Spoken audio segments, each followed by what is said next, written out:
ବର୍ତ୍ତମାନ ଟଙ୍କା ହେଉଛି ମଣିଷର ମେରୁଦଣ୍ଡ। ଟଙ୍କା ଥିଲେ ଏ ସମାଜର ସବୁ ଲୋକ ତମ ପଛରେ। ଯଦି ଟଙ୍କା ତମ ପାଖରେ ନାହିଁ, ତମର ବି ଏ ସମାଜରେ ମୂଲ୍ୟ କିଛି ନାହିଁ।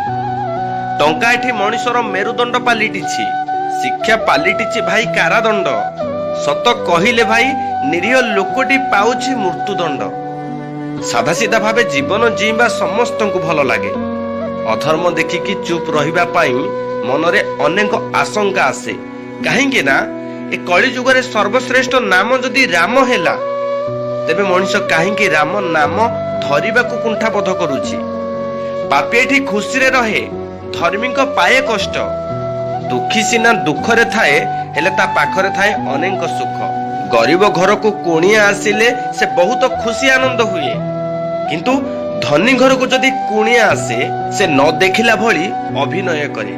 କାହିଁକି ନା ଏ ମଣିଷ ଟଙ୍କା ପଛରେ ଧାଇଁ ଧାଇଁ ଏ ସଂସାର ପରିବାର ସବୁ କିଛି ଭୁଲି ଯାଉଛି। କିନ୍ତୁ ଗୋଟେ ଗରିବ ମୂଲ ଲାଗି ପେଟ ପୋଷୁଛି ସିନା, କିନ୍ତୁ ମଣିଷର ମହତ୍ଵ ବୁଝୁଛି। ସଂସାରରେ ଚଳିବା କେମିତି ସେ ନିଶ୍ଚିନ୍ତ ଜାଣିଛି। ଜୟ ଜଗନ୍ନାଥ ସାଙ୍ଗମାନେ, ଯଦି ଭିଡ଼ିଓଟି ଭଲ ଲାଗେ ତ ନିଶ୍ଚିନ୍ତ କମେଣ୍ଟ ମାଧ୍ୟମରେ ଜଣାଇବେ। ଆପଣମାନଙ୍କ ପ୍ରଶ୍ନର ଉତ୍ତର ରଖିବା ମୋର ଧର୍ମ।